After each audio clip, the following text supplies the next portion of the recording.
하나님 말씀 마가복음 10장입니다.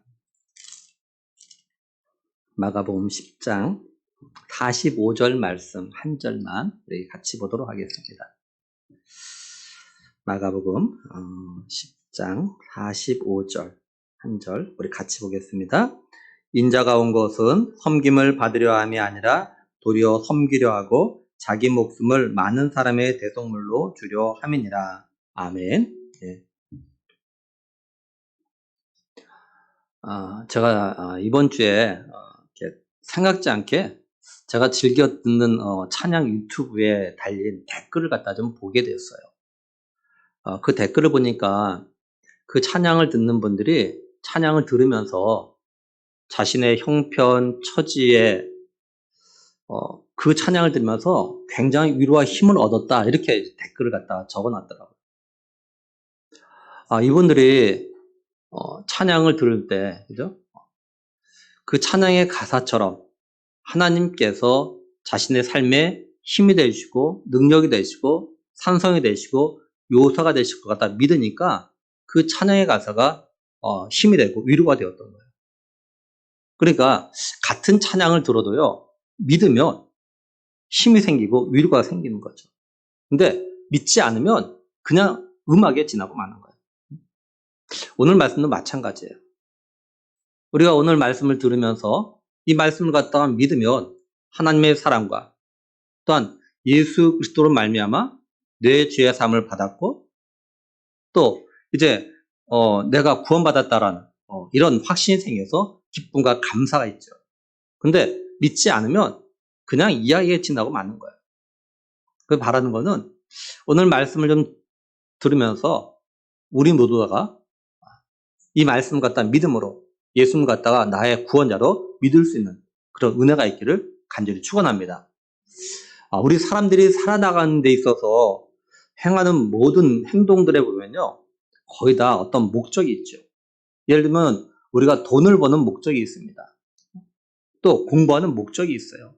자녀들을 양육하는 목적이 있습니다. 그리고 이렇게 교회에 나온 또한 그런 목적도 있죠. 또 우리 사람들이 누군가에게 어떤 말을 하는 그런 목적이 있어요. 예를 들면 부모가 자녀에게 뭘 해라 하지 마라 말하는 목적이 있습니다. 또 목사인 제가 설교하는 목적이 있어요. 그리고 우리 사람들이 살아가는데 필요한 것들이 사물 같은 것들이 존재하죠. 근데 그 존재하는 것도 다 존재 목적이 있습니다. 예를 들면 법이 존재하는 목적이 있고 병원이 존재하는 목적이 있고 학교가 존재하는 목적이 있어요. 그리고 교회가 존재하는 목적도 있죠. 그러고 보면은 이 땅에 존재하는 어떤 유형무형의 사물들이라든지 또한 사람들이 하는 말과 행동에는 다 목적이 있다는 거죠. 나름대로. 그리고 우리 사람들이 뭘 하는 이유가 또 있어요. 예를 들어서 돈을 벌어야 되는 이유, 공부를 해야 되는 이유, 또 우리가 건강관리를 해야 되는 이유, 그런 이유가 다 있죠. 그러니까 그러고는 우리 사람들이 살아가는데 목적도 없이 이유도 없이 하는 일은 별로 없습니다. 다 나름대로의 이유와 목적을 갖다 다 가지고 있다라는 거죠. 그렇다면 예수님께서 이 땅에 오신 목적이 있다라는 거예요. 다른 말로 하면 하나님께서 예수님을 갖다가 이 땅에 보내신 목적이 있다라는 거죠. 우리가 오늘 함께 본 말씀을 다시 보면 오늘 뭐라고 말씀하고 있냐면요. 인자가 온 것은 섬김을 받으려 함이 아니라 도리어 섬기려 하고 자기 목숨을 많은 사람의 대속물로 주려 함이니라 이렇게 말씀을 해요. 이건 예수님께서 하신 말씀입니다. 예수님께서 이 세상에 오신 목적이 내가 섬김을 받기 위해서 온 것이 아니라 섬기러 왔다 이렇게 말씀을 해요. 근데 여기 섬기다라는 단어가 어떤 뜻이냐면요. 종이 되다 이런 말입니다. 근데 우리가 잘 생각해보면요. 종이 아닌 사람이 종이 되었기 때문에 종이 되다 이렇게 표현하고 있는 거예요. 종이 되는 것에서 종이 되다 이렇게 말하지 않죠. 종이 되는 건 당연한 거잖아요. 그러니까 종이 아닌 사람이 종이 되었다는 거 이거예요. 다시 말해서 하나님이신 예수님이 종이 되셨다는 거예요. 종의 신분으로 이 땅에 오셨다는 거죠. 그러면은 예수님은 본래 어떤 분이셨을까요? 빌립보서 2장 5절에서 7절을 보면요. 너희 안에 이 마음을 품으라 곧 그리스도 예수의 마음이니 그는 근본 하나님의 본체시나 하나님과 동등됨을 취할 것으로 여기지 아니하시고 오히려 자기를 비워 종의 형체를 가지사 사람과 같이 되셨고 이렇게 말씀을 해요. 이 말은 예수님의 본질은 하나님과 같다라는 겁니다. 그래서 우리 기독교에서는 성부 하나님, 성자 하나님, 성령 하나님 이렇게 삼위일체 하나님을 믿지요. 그리고 예수님을 갖다가 성자 하나님이라 이렇게 말합니다. 그러니까 예수님은 하나님이셔요. 근데 예수님은 자신을 하나님과 동등하게 여기지 않으셨습니다. 어떻게 하셨냐? 자기를 갖다 낮추셨습니다. 그리고 종의 신분을 가지고 우리와 같은 사람이 되셨다라는 거예요. 한마디로 예수님은 하나님이셔요. 창조주세요. 근데 예수님이 자신을 갖다 낮추시고 이 세상에 오신 목적이 뭐냐? 종이 되기 위해서, 섬기기 위해서 오셨다는 거죠. 이건 엄청나게 놀라운 일입니다. 예를 들어서 우리가 잘 아는 삼성전자의 부회장 이재용 씨가 부회장의 자리를 갖다 내려놓고 그 회사의 말단 직원이나 또는 어떤 비정규직이나 인턴 사원으로 내려왔다고 한번 생각해 보세요. 이건 놀라운 일이죠. 근데 이런 일은 절대로 일어나지 않을 겁니다.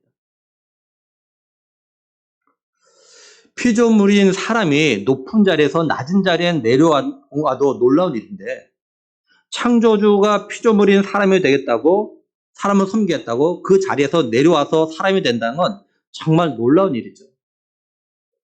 근데 사람들은 예수님이 하나님의 자리에서 종의 신분으로 사람의 모습으로 오셨던 이것에 대해서 놀라지 않아요.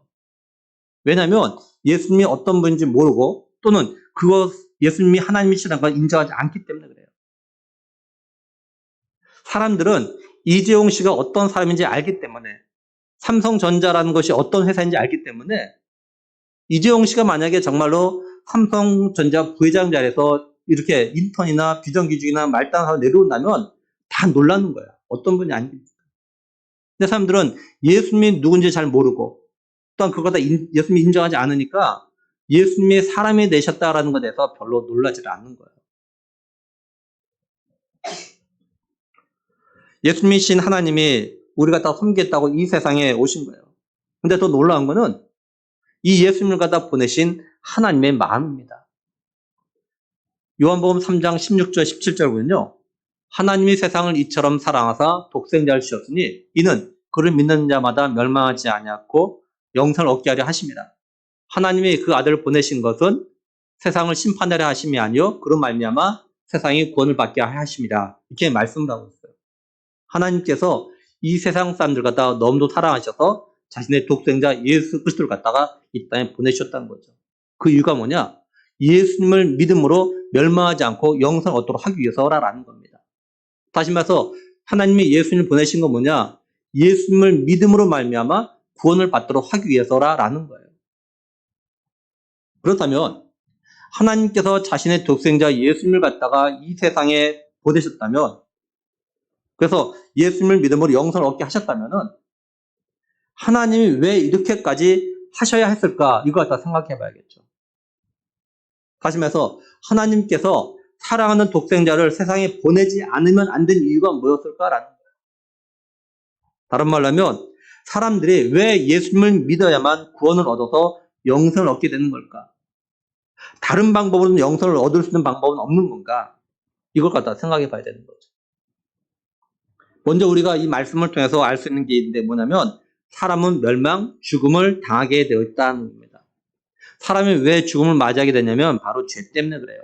로마서 6장 23절 보면요. 죄의 싹은 사망이요. 이렇게 말씀을 합니다.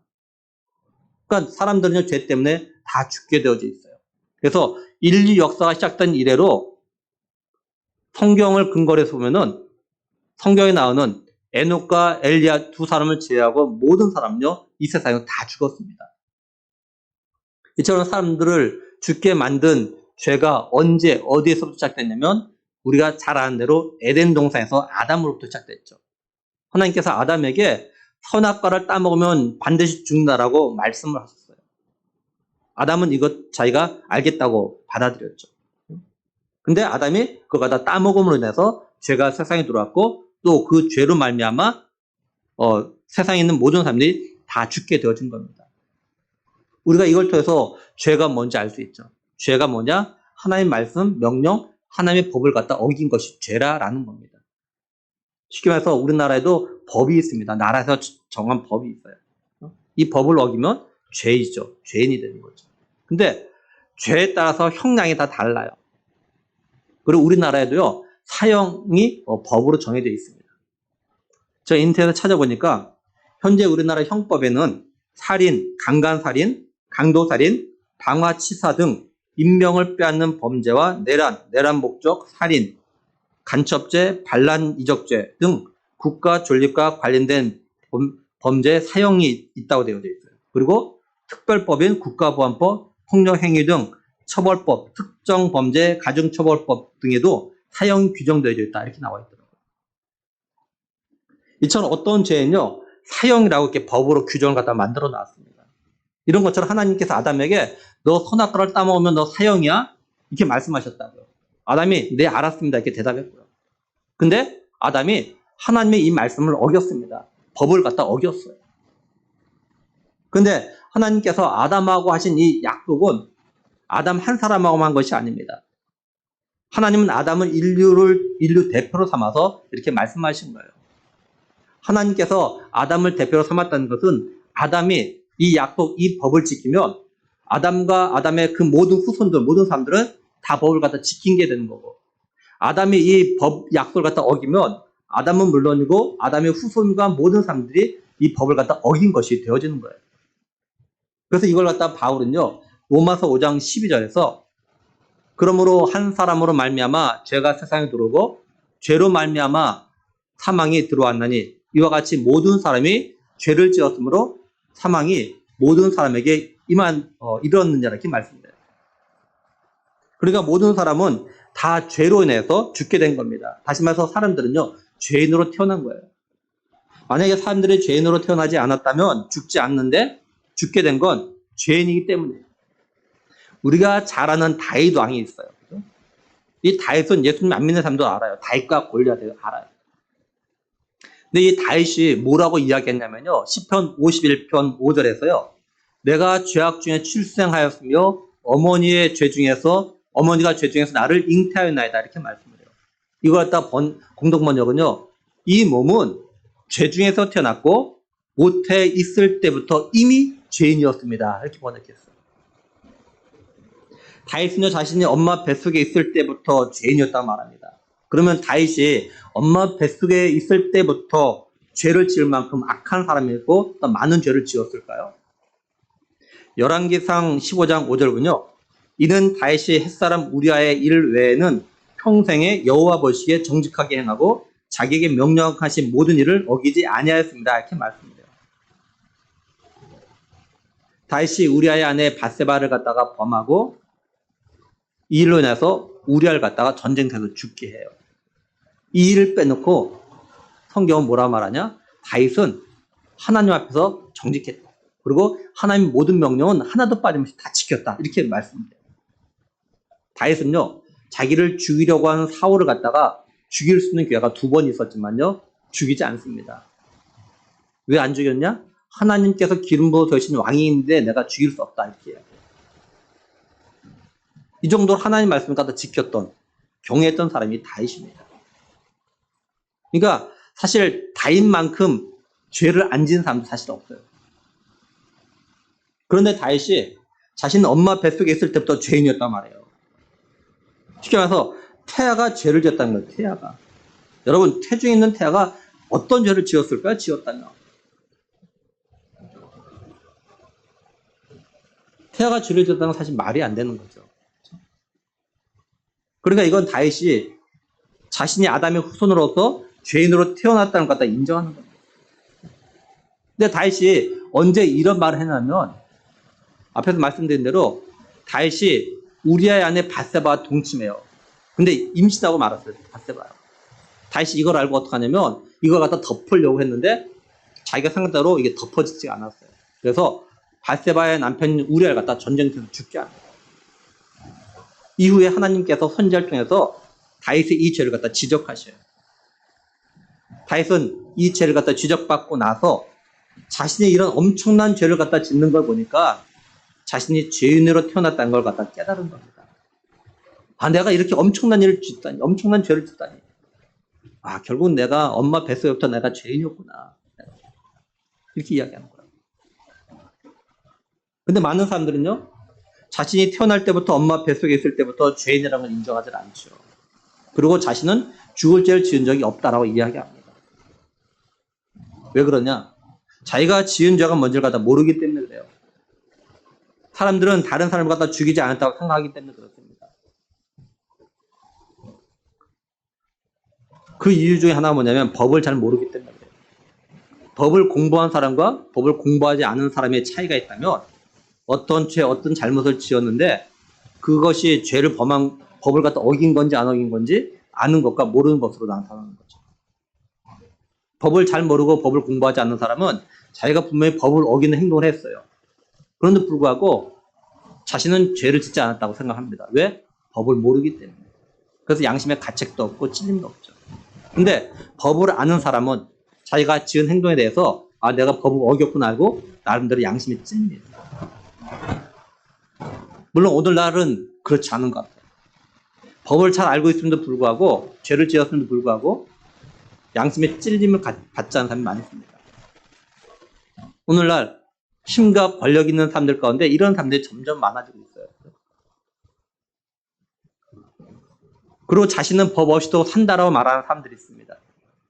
이 사람이 정말로 모든 법을 갖다가 다 지킨 사람이든 아니면 법을 모르는 사람이든 이 사람 둘 중에 하나입니다. 근데 사실 솔직하게 이야기해서 우리가 지금까지 살아오면서 모든 법을 갖다 다 지켰을까요? 우리나라에 존재하는 법을 과연 다 지켰을까라는 겁니다. 쉬운 예로 모든 우리나라의 운전자들이 항상 규정 속도를 갖다 지키면서 운전할까요? 과연 그럴까요? 또 모든 신호를 갖다 다 지키면서 운전할까요? 아닐 겁니다. 아닐 거예요.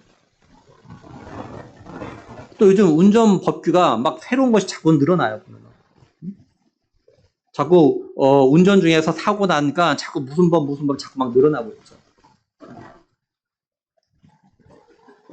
한 예로 신호등이 없는 횡단보도에서 보행자가 서 있으면요, 운전자는요 멈춰야 됩니다. 그리고 보행자를 갖다 먼저 건너게 해야 돼요. 근데 운전자 95%가 자기가 먼저 간답니다. 그러니까 5%만 이 규정을 지키고 있어요. 근데 이걸 갖다 지키지 않는 거 법을 어기는 겁니다. 근데 운전자들이 이걸 잘 몰라요. 아니 어쩌면 알면서도 그냥 가는 거죠. 그렇죠? 그러니까 법이 없어도 산다고 하는 사람은요 둘 중에 하나인 겁니다. 그리고 우리 예수님 믿는 사람을 포함해서 아마 모든 사람들은요 자신이 살인자라는 것을 갖다 모르거나 인정하지 않아요. 왜냐하면 성경을 모르기 때문이고 또 믿지 않기 때문에 그래요. 대다수의 사람들은요 직접적으로 사람을 죽이는 행동만 살인했다라고 생각합니다. 근데 성경은 그렇게 말씀하고 있지 않습니다. 하나님의 법은 다르다는 거죠. 요한일서 3장 15절을 보면요. 그 형제를 미워하는 자마다 살인하는 자니 살인하는 자마다 영생이 그 속에 거하지 아니하는 것을 너희가 아는 바라 이렇게 말씀드려요. 성경은 자기 형제를 미워하는 것 그 자체가 살인이라고 말씀을 합니다. 그런데 우리는 지금까지 살아오면서 누군가를 한 번도 미워하지 않는 사람은 없어요. 사실. 과연 지금까지 이 땅에 존재하는 사람 가운데 한 번도 누구도 미워하지 않는 사람이 있을까요? 사실 우리들도 살아오면서 때로는 부모님도, 때로는 자식도, 때로는 남편도, 아내도, 형제, 자매도, 뭐 친척도, 이웃도, 뭐 친구도, 직장 동료도 아마 한 번쯤은 다 미워했을 거예요.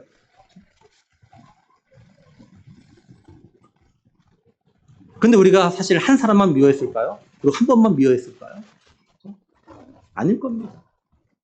아마 여러 번 미워했을 겁니다. 여러 사람 미워했을 거예요. 그러니 우리가 성경에 근거해서 보면은 우리들은요, 사실 살인을 갖다 여러 명 한 겁니다. 세상 법에도 살인을 갖다 여러 명 하면 사형 언도를 해요. 그러니 우리는 모두 살인했기에 사형 언도를 받아도 마땅한 사람들입니다. 하나님 앞에서. 그래서 형제를 미워한 사람은 살인한 거기 때문에 그것에 영생이 없다. 또 이렇게 말씀드려요. 그럼도 우리는 누굴 미워한 게 살인이라는 걸 갖다 모르거나 인정하지 않기 때문에 자신은 살인한 적이 없다. 이렇게 말해요. 근데 하나님은요, 우리를 보실 때 살인자야. 이렇게 말씀하십니다. 하나님의 법으로는요, 우리는 살인자들입니다. 그러니 자신이 법 없어도 산다고 하는 사람은 하나님이 정하신 법을 갖다 모르게 이런 말 하는 거죠. 그래서 자신은 예수님 안 믿어도 된다고, 자신은 예수님 안 믿어 천국 간다고 하는 이런 어리석은 말들을 갖다 하는 겁니다. 이처럼 사람들은 다 죄를 지었기에, 그것도 많은 사람을 갖다 살인했기에 모두 다 자기 죄 싹인 죽음을 맞이해야 되는 거예요. 그래서 어느 누구도 누구의 죄값을 갖다 대신해 줄 사람이 없습니다. 쉽게 말하면 사형 선고를 받은 사람의 부모님이 무슨 재벌로 돈이 아무리 많다 할지라도 그 사형에 대해서 돈으로 그걸 갖다 대신할 수가 없어요. 그러니 죄인을 살릴 수 있는 방법은요, 죄가 없는 사람이 필요한 겁니다. 인류의 대표 한 사람, 아담이 죄를 지어서 모든 사람이 죄인 되고 그 죄로 인해서 죽음을 맞이하게 된 것처럼 죄가 없는 한 사람의 대표로 죄값을 치르면 모든 사람이 살 수 있어요. 바울은 이거에 대해서 뭐라고 말씀했냐면 로마서 5장 18절 19절에 그런즉 한 범죄로 많은 사람이 정죄에 이른 것 같이 한 의로운 행위로 말미암아 많은 사람이 의롭다 하심을 받아 생명이 이르렀느니라. 한 사람이 순종하지 아니함으로 많은 사람이 죄인 된 것 같이 한 사람이 순종함으로 많은 사람이 의인 되리라. 이렇게 말씀드려요. 한마디로 아담 한 사람의 죄로 인해서 모든 사람이 죄인 된 것처럼 예수님의 의롭게 하심으로, 예수님의 순종하심으로 모든 사람이 의롭다 된다. 이 말씀 갖다 지금 하고 있는 거예요. 그래서 하나님께서 자신의 독생자 예수님을 갖다 이 세상에 보내신 겁니다. 이 세상의 모든 사람들은요, 다 자기 죄로 죽어야 하기에 누굴 대신해서 죽어줄 수 없어요. 그래서 죄가 없으신 예수님이 이 세상에 보내신 거예요. 성경은요, 예수님은 죄가 없으신 분이라고 이렇게 말씀합니다. 히브리서 4장 15절 보면 우리에게 있는 대제사장은 우리의 연약함을 동정하지 못하실 리가 아니요 모든 일에 우리의 똑같이 시험을 받으시니로되 죄는 없으시니라. 베드로전서 2장 22절에 그는 죄를 범하지 아니하시고 요한일서 3장 5절에 그가 우리의 죄를 없애려고 나타나신 것을 너희가 아나니 그에게는 죄가 없느니라. 이렇게 말씀드려요. 예수님이 죄가 없으신 이유는요, 성령으로 잉태되었기 때문에 그렇습니다. 그러니까 하나님께서 자신의 독생자 예수님을 갖다 세상에 보내실 때는요, 일반적인 자연 출생의 방법을 사용하지 않으셨어요. 하나님은요, 비상섭리, 그러니까 기적적인 방법을 사용하셨던 겁니다. 예수님이 사람이 되신 건요, 성령의 능력으로 잉태됐어요. 한 남자의 개입 없이 동정녀 마리아의 몸을 빌려가지고 하나님이신 예수님께서 인간의 몸을 입으신 거예요. 하나님께서 동정녀 탄생이라는 인간으로서는 도저히 이해할 수 없는 방법을 선택하신 것은 예수님이 죄가 없이 태어나셔야만 하기 때문에 그래요. 인간의 죄를 대신할 모든 조건을 갖추려면 죄가 없어 하기 때문에 하나님은요, 이런 기적적인 방법을 갖다가 택하셨던 겁니다. 그래서 예수님은요, 하나님이시며 또 완전한 인간이셔요. 예수님은 자신이 죄인된 사람을 대신해서 죽으셔야 된다는 걸 아십니다. 그래서 예수란 이름의 뜻이 뭐냐면요, 마태복음 1장 21절에 보면 아들을 낳으리니 그 이름을 예수라 하라. 이는 그가 자기 백성을 그들의 죄에서 구원할 자이심이라. 이렇게 말씀하고 있어요. 이처럼 예수님이 이 세상에 오신 목적은 자기 백성을 갖다 그들의 죄에서 구원하기 위해서, 자기 백성들의 죄를 대신해서 죽기 위해서 이 세상에 오신 겁니다. 그래서 예수님은요, 자기 백성들, 자기 사람들 갖다가 사랑하셨어요. 어떻게 사랑하셨냐? 끝까지, 죽기까지 사랑하셨던 겁니다. 그래서 요한복음 13장 1절에 유월절 전에 예수께서 자기가 세상을 떠나 아버지께로 돌아가실 때가 이른 줄 아시고 세상에 있는 자기 사람들을 사랑하실 때 끝까지 사랑하십니다. 그리고 빌립보서 2장 8절에 사람의 모양으로 나타나사 자기를 낮추시고 죽기까지 복종하셨으니 곧 십자가에 죽으십니다. 이렇게 말씀드려요. 그래서 요한복음 3장 16절 17절을 갖다 다시 보면 하나님이 세상을 이처럼 사랑하사 독생자를 주셨으니 이는 그를 믿는 자마다 멸망하지 않고 영생을 얻게 하려 하심이라. 하나님이 그 아들을 세상에 보내신 것은 세상을 심판하려 하심이 아니요 그로 말미암아 세상의 구원을 받게 하려 하심이라. 이렇게 말씀하고 있는 겁니다. 하나님께서 자신의 아들이신 예수님을 세상에 보내신 목적은 사람들이 예수님을 믿음으로 멸망받지 아니하고 구원받아서 영생 얻도록 하기 위해서라는 거죠. 예수님은 이걸 위해서 이 세상에 오셨고 자신이 세상에 온 목적이 섬김을 위해서라 이렇게 말씀하셨던 겁니다. 그런데 그 섬김이 뭐냐? 오늘 말씀을 함께 본 45절 다시 보면 인자가 온 것은 섬김을 받으려 함이 아니라 도리어 섬기려 하고 자기 목숨을 많은 사람의 대속물로 주려 함이라. 이렇게 말씀하고 있어요.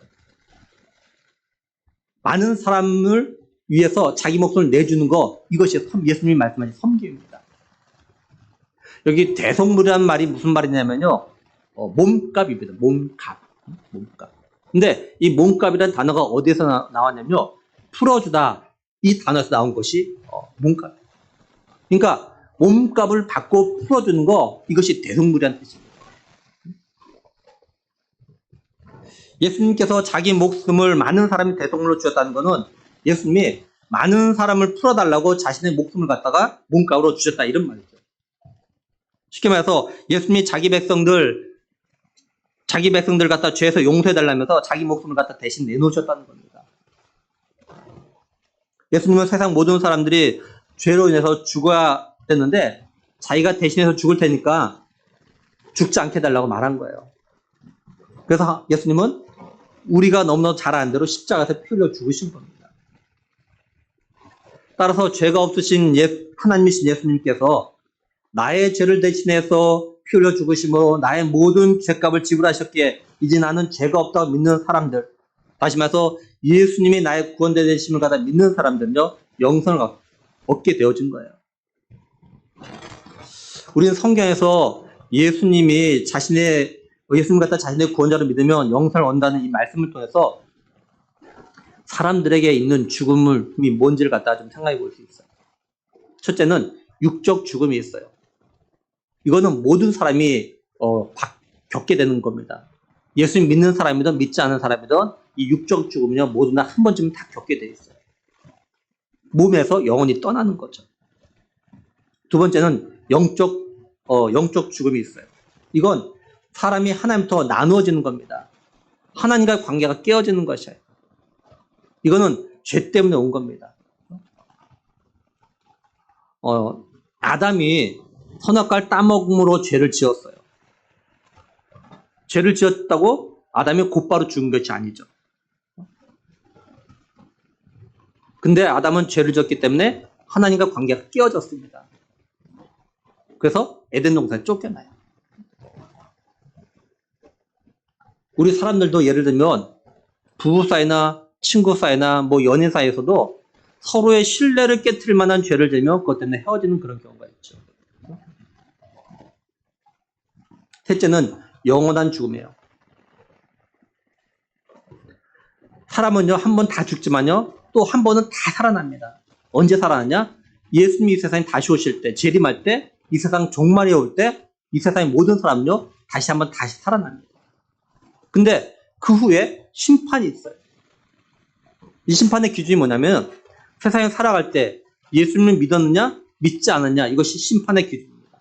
다시 말해서, 예수님이 자신의 죄를 대신해서 십자가에 피 흘려 죽으셨다는 것을 갖다가 믿고 예수님 갖다 자신의 구원자로 영접했느냐, 믿지 않고 영접하지 않았냐, 이것이 심판의 기준이에요.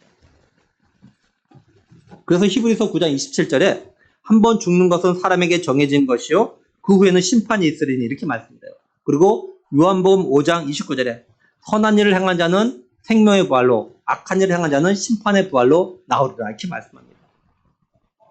여기 선한 일, 선한 일, 악한 일은 우리가 생각하는 착한 일, 나쁜 일 이걸 말하는 것이 아닙니다.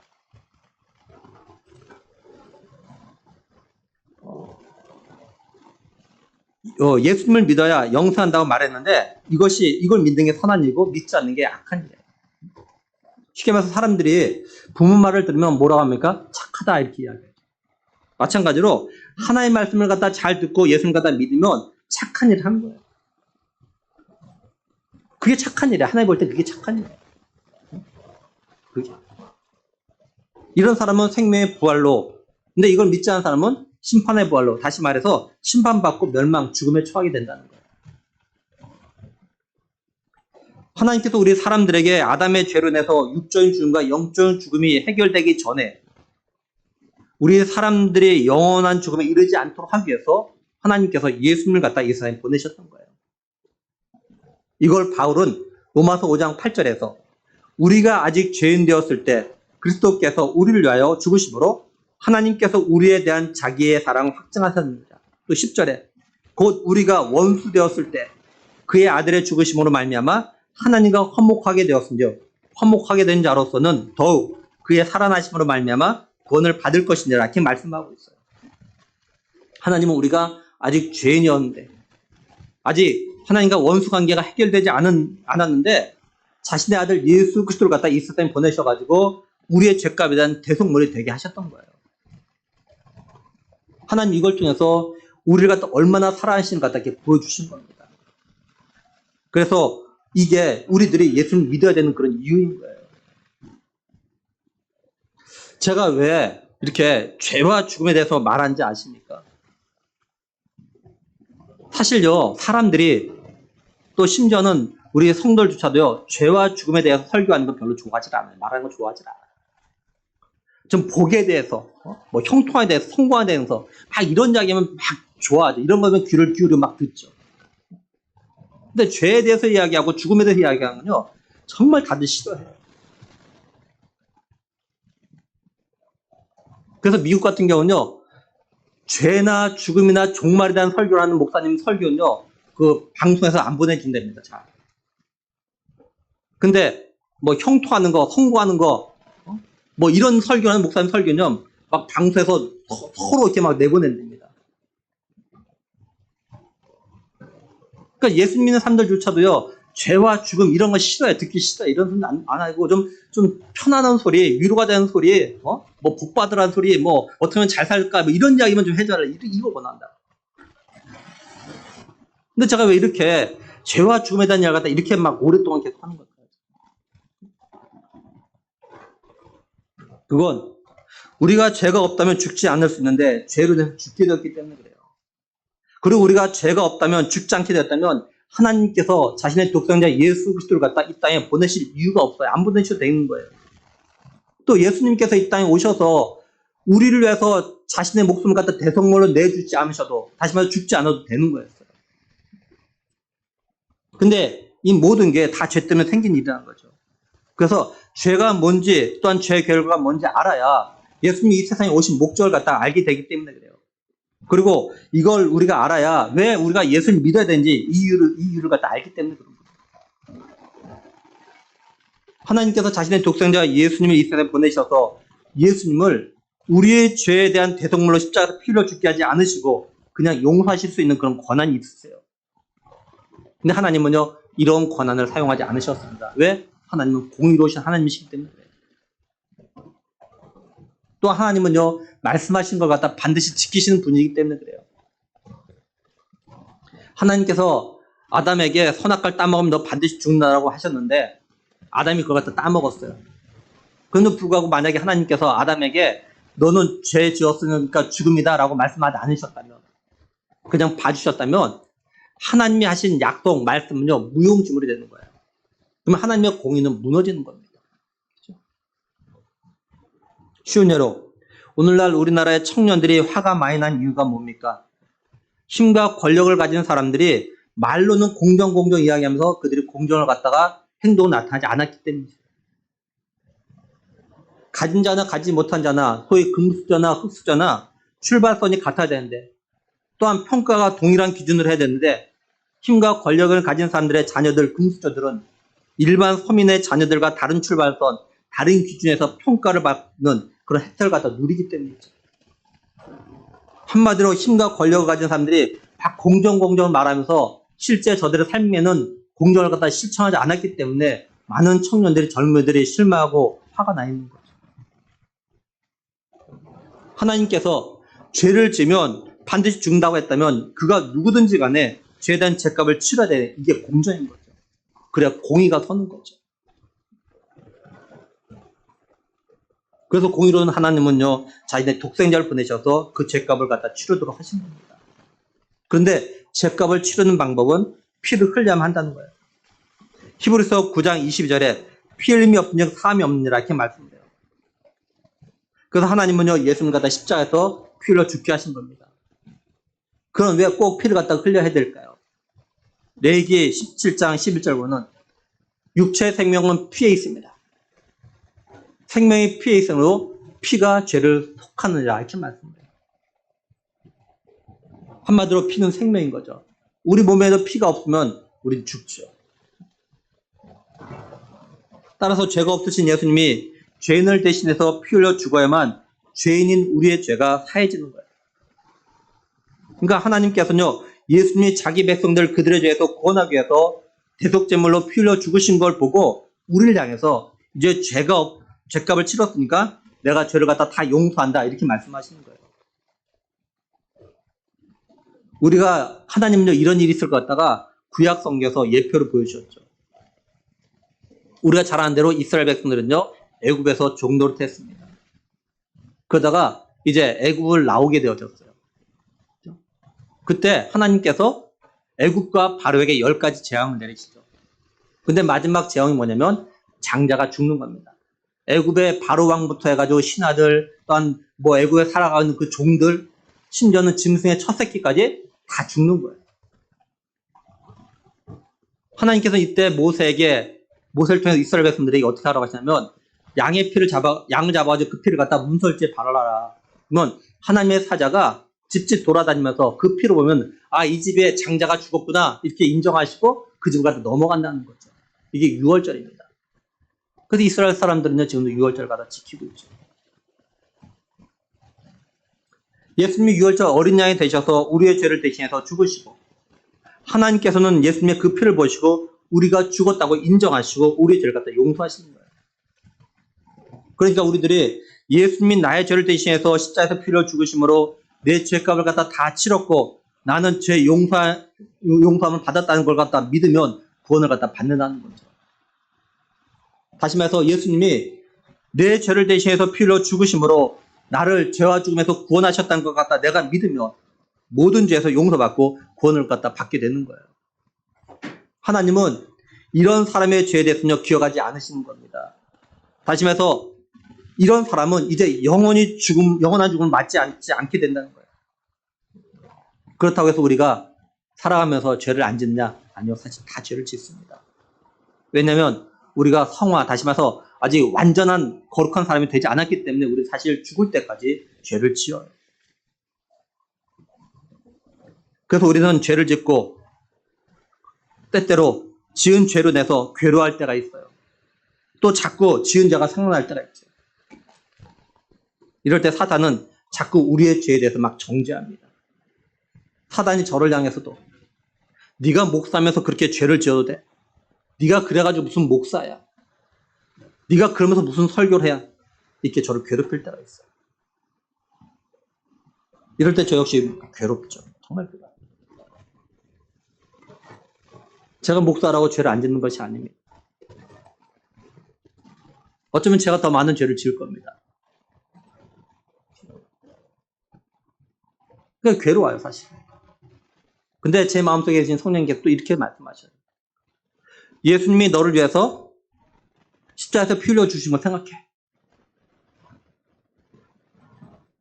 예수님이 네 죄를 대신해서 대속제물 되셔서 내 죄값, 내 몸값을 지불하신 걸 생각해. 이렇게 말씀하셔요. 이렇게 할 때마다 나 같은 죄인 살리신 것이 너무나 놀랍고 감사한 거예요. 나 같은 죄인. 내가 죄를 지을 때마다 또 한편에서는 예수님께 나를 죄 대신해서 죽으셨다는 것이 이거 얼마나 은혜고 감사한지. 나 같은 죄인 살리신 게 너무 놀랍고 감사한 거예요. 제가 만약에 의인이었다면, 죄를 짓지 않는 사람이었다면 나 같은 죄인 살리시는 이 은혜가 뭔지 몰랐을 거예요.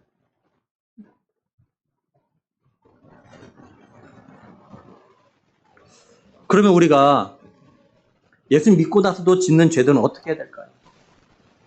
예수님께서 제자들이 이렇게 말씀하셨어요. 목욕한 사람은 발만 씻으면 돼. 이렇게 말씀하셨어요. 목욕했다는 것은 예수님 믿음으로 말미암아 그 보혈의 피로서 깨끗함을 받은 걸 갖다 믿은 걸 갖다 이야기하는 거예요.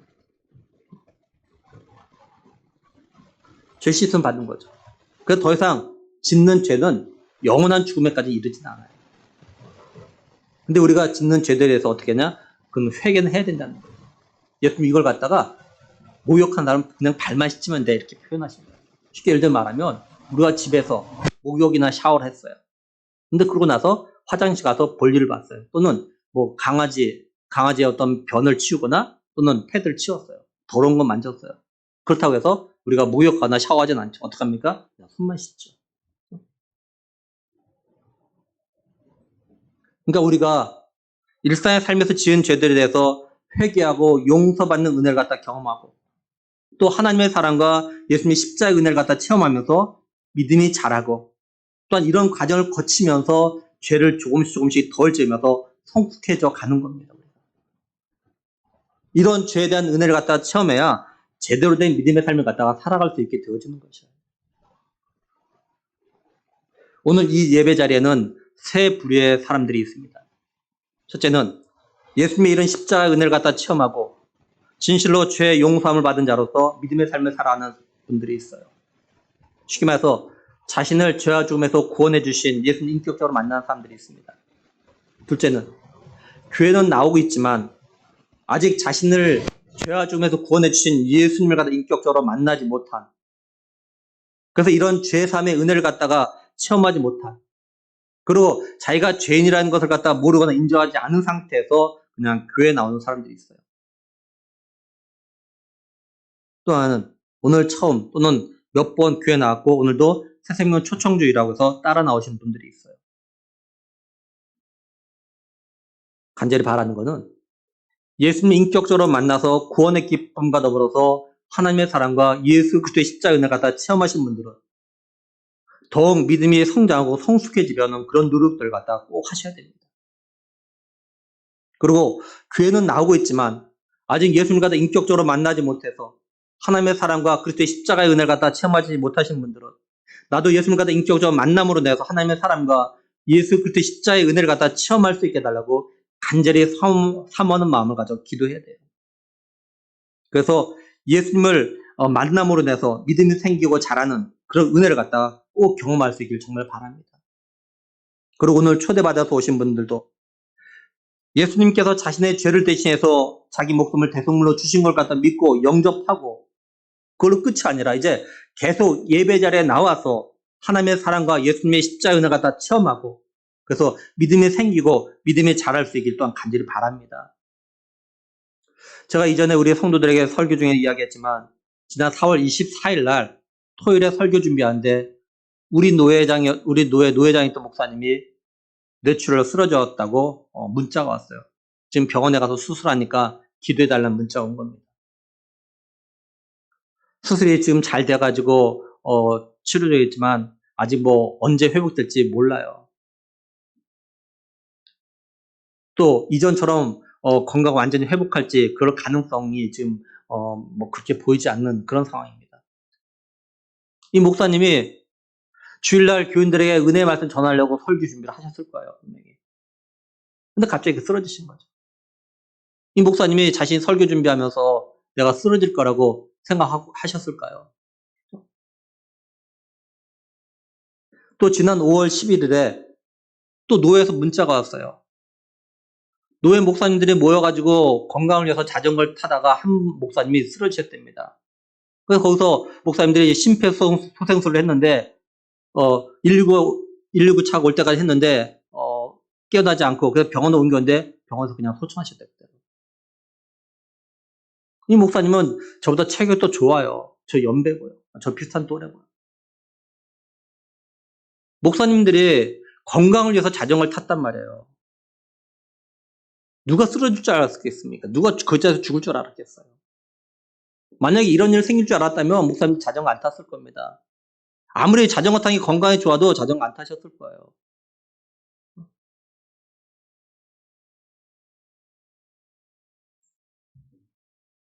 근데 이런 일이 누구에게나 생길 수 있다는 거죠.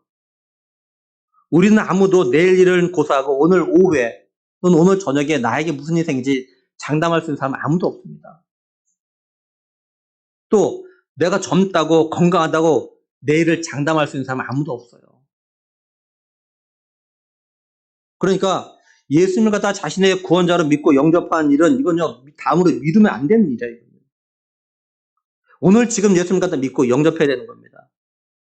지금 예수님 믿고 안 믿고에 따라서 영원한 죽음이냐 영원한 생명이냐가 사실 결정되는 겁니다. 왜냐하면 우리가 내일 일을 갖다 모르기 때문에 그래요. 내일 일을 모르기 때문에. 제가 오늘 설교를 위해서 한 달 전부터 기도하며 준비했습니다.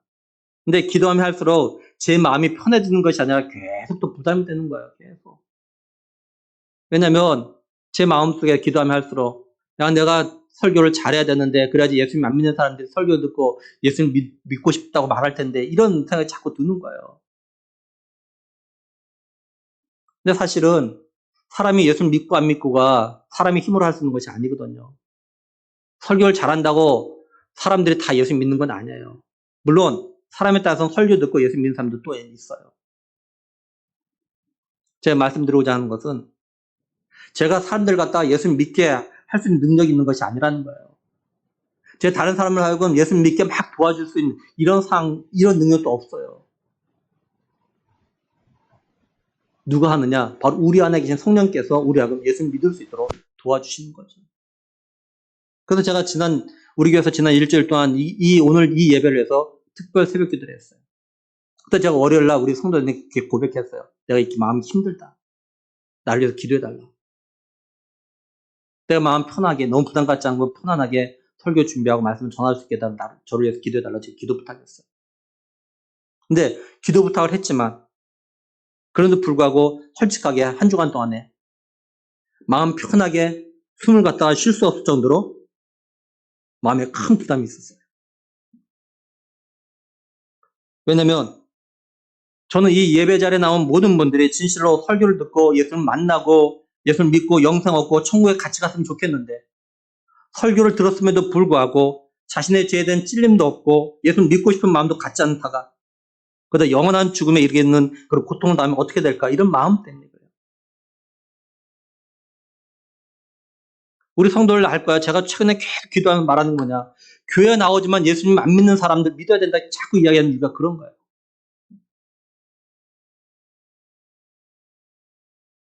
제가 예수님 갖다 믿도록 할 수 있는 능력만 있다면 제가 이렇게 막 걱정하고 염려하지 않을 겁니다. 한 달 전부터 막 이 한 예배를 위해서 막 그렇게 마음 졸이면서 기도를 준비하지 않을 거예요. 근데 저는 그런 능력이 없어요. 그래서 이 시간에도 성령의 역사를 갖다 구하는 겁니다.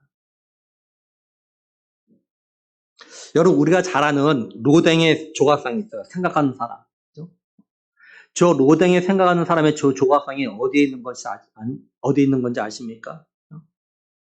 저게 어디에 나오는 거냐면 단테의 신곡 지옥편에 나오는 겁니다. 지옥문 위에 생각하는 사람의 그 조각상이 있어요. 그래서 저 생각하는 사람 부제가 뭐냐면요. 지옥문 앞. 이게 부제입니다. 지옥문 앞. 그러면 저 지옥문 앞에서 저 사람 뭘 생각할까요? 이렇게 지옥문 앞에서 뭘 생각하고 있을까요? 저 사람이 지금.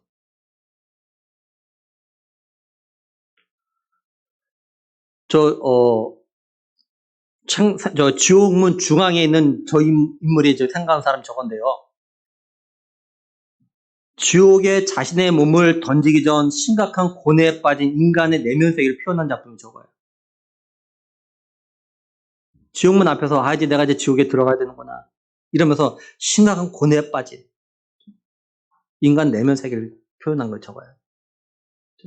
우리는 로댕의 생각하는 사람 조각상 그냥 그걸 알고 있는데 저기 사신 그거예요. 지옥문 앞에서, 지옥문 앞에서. 아, 내가 지금 이제 지옥에 들어가야 되는구나. 저 사람이 뭘 생각했을까요? 지옥문 앞에서. 내가 곧 지옥에 들어가야 되는데. 만약에 우리가 지옥문 앞에 서 있다면 뭘 생각할까요? 아, 정말 지옥이 있단 말이야. 정말 지옥이 있단 말이야. 그렇다면 천국도 있었단 말인가? 이런 생각을 하겠죠.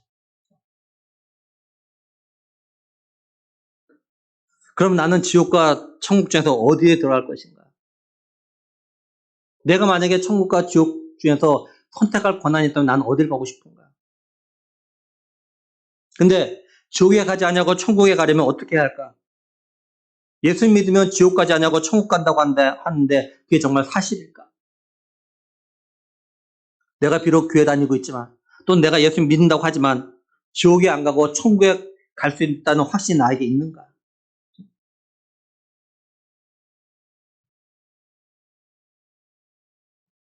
우리 한번 생각해봐요. 내가 지금까지 살아오면서 지은 죄들이 얼마나 많은가? 내가 지은 죄들에 대해서 내 가족을 비롯해서 내 주변 사람들이 아는 죄도 있지만 모르는 죄들도 있어요. 어쩌면 아는 죄보다 모르는 죄가 더 많이 지은지 몰라요, 우리가. 우리의 생각으로, 우리의 마음으로.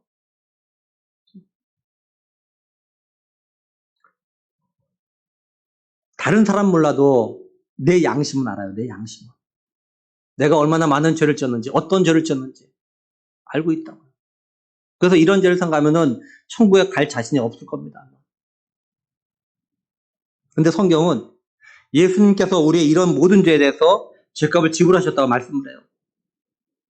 이걸 믿고 예수님을 갖다 자신의 구원자로 믿고 영접하면 모든 죄에서 용서받고 천국에서 영원히 살 수 있다 이렇게 말씀을 합니다. 근데 우리는 내일 일을 몰라요. 나에게 무슨 일이 언제 어떻게 갑자기 생겨서 정말 내가 죽음을 맞이할지 나는 모릅니다. 어떤 분은 코로나에 안 걸리려고 백신을 맞았는데 죽었던 분들도 있죠. 또 어떤 분들은 부작용으로 정말 고통 가운데 있는 그런 분들도 있어요. 물론 극히 일부분이에요, 일부분. 근데 그런 사람이 있다는 거죠. 우리들에게 언제 어떤 일이 생길지 모르죠. 내일의 안전을 갖다 우리가 장담하거나 보장해 줄 수 있는 사람이 없습니다. 그러니 다른 건 다음으로 미뤄도 되지만 정말 다른 건 다음으로 미뤄도 되지만 예수님 믿고 영접하는 건 미루면 안 된다라는 것이에요. 이것만큼은. 예수님 믿고 영접하는 게 빠르면 빠를수록 좋습니다. 빠르면 빠를수록.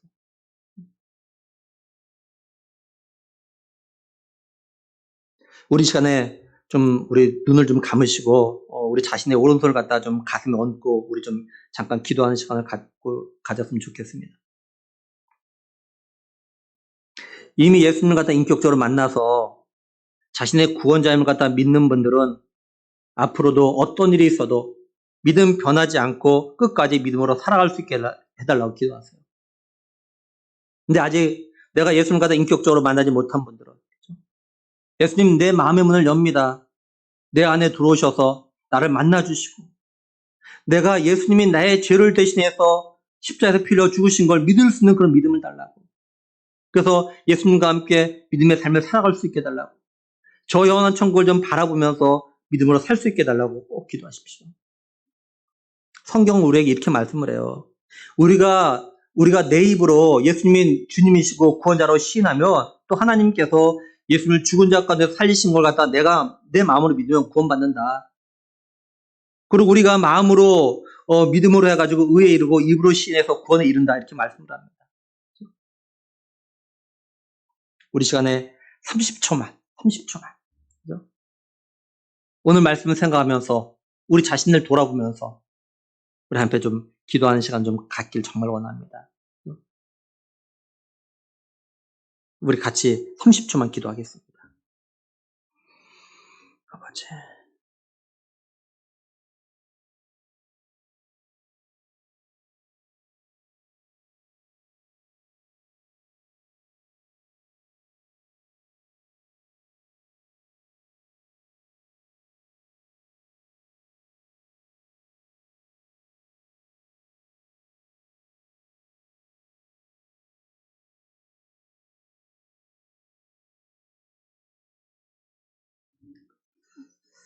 이제 제가 기도하겠습니다. 근데 제가 기도할 때 예수님을 진실로 자신의 구원자로 믿기를 원하시는 분은 제가 기도한 후에 마지막에 여러분 자신의 입으로 아멘이라고 하시기 바랍니다. 이 아멘이란 말은요, 그 말은 진실입니다. 내가 그 말에 동의합니다. 이런 뜻입니다. 기도하겠습니다.